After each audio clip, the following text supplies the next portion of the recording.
In 2008, the United States of America was fighting wars in Iraq and Afghanistan. Barack Obama was running for president. Smartphones were entering everyday life. The internet connected the world.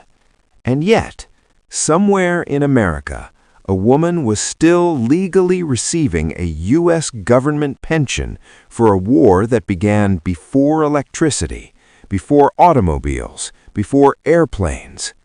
That war was the American Civil War. She was not a historian. She was not a symbolic figure. She was not a reenactor. She was a widow.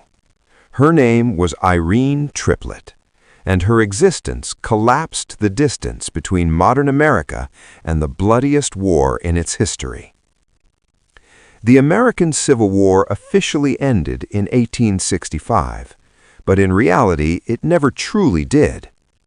The war killed over 620,000 Americans, more than all U.S. wars combined until Vietnam. It tore families apart. It reshaped the Constitution. It defined race, citizenship, and federal power. Most importantly, it created millions of dependents, widows, orphans, disabled veterans. To care for them, the federal government created military pensions. At first, pensions were modest. Later, they expanded. By the late 19th century, Civil War pensions became one of the largest federal expenses, a primitive form of Social Security long before the New Deal. And here's the key detail. A widow did not need to remarry young. A veteran could marry late. This legal loophole would one day allow a woman born in the 20th century to receive money for a war fought in the 19th. Mose Triplett was born in 1846 in North Carolina. He was only 15 years old when the Civil War erupted. Like many young Southern boys, he enlisted with the Confederate Army. But Moses' story took an unusual turn, a rare switch of sides. After suffering illness and hardship, Mose deserted the Confederacy, a dangerous act punishable by death. Later, he joined the Union Army, serving with the 3rd North Carolina Mounted Infantry, a Unionist unit made up of Southern men loyal to the United States. This made Mose a Confederate soldier, a Union soldier, a survivor of one of history's most brutal internal wars.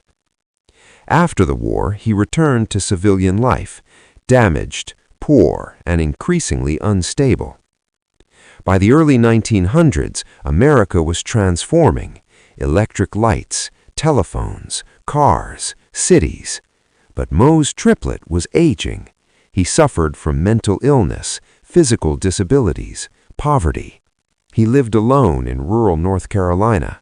And then, when he was in his 80s, he made a decision that would echo across centuries. He married. Irene Triplett was born in 1930. Her childhood world already included radio, automobiles, movies, the Great Depression. She was 84 years younger than her future husband. The marriage between Mose and Irene was not romantic in the modern sense. It was practical, financial, legal. Irene had intellectual disabilities. Her family believed marriage would provide her stability and care. Mose needed a caretaker, companionship, household support. They married in 1927. Just 3 years later, Mose died. Irene was 18 years old. She became legally a Civil War widow. Because Mose had served in the Union Army, even briefly, Irene qualified for a federal pension. At first, it was small. Over time, adjusted for inflation, it became $73.13 per month. Not much, but symbolically, it was extraordinary. Every month, the U.S. government sent money to a woman born 65 years after the war ended because of a conflict fought by men with muskets and horses. Each check was a reminder. The Civil War was not ancient history, it was living memory. Irene Triplett lived quietly. She never gave interviews. She never sought attention. She lived in a nursing facility in North Carolina. Historians knew about her. Government records confirmed her status. As the years passed, she became the last verified Civil War widow, a human bridge between Abraham Lincoln's America and the digital age.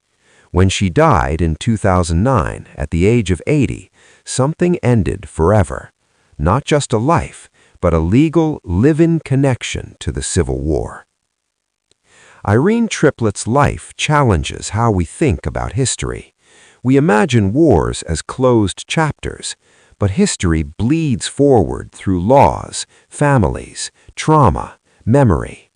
Her pension was not charity, it was a promise that the United States made in the 1860s and kept into the 21st century.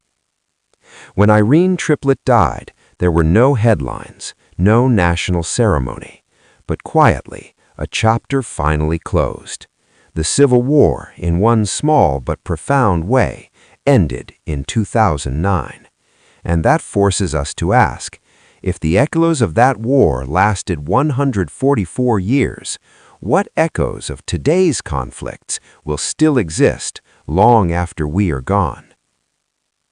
History is not as distant as we think. Sometimes it lives next door.